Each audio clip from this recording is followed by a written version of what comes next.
Okay, so this is the sample that I used for the saxophone. This audio. Right?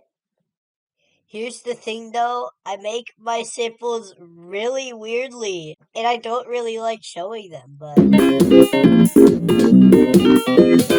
this saxophone pitch. So if you open this is what makes most Sparta remixers mad.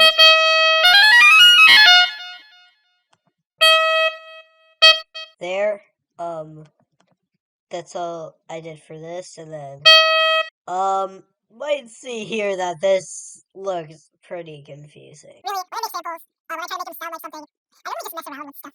This, I just use it for equaling out stuff.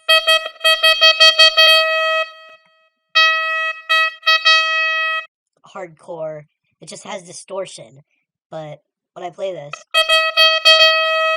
and then I disable it, it just doesn't sound like a saxophone. Preset is Southern Small Amp.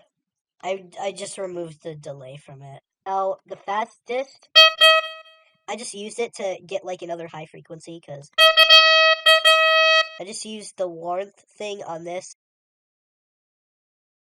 I wanted to make the sax like sound like this, but then I just like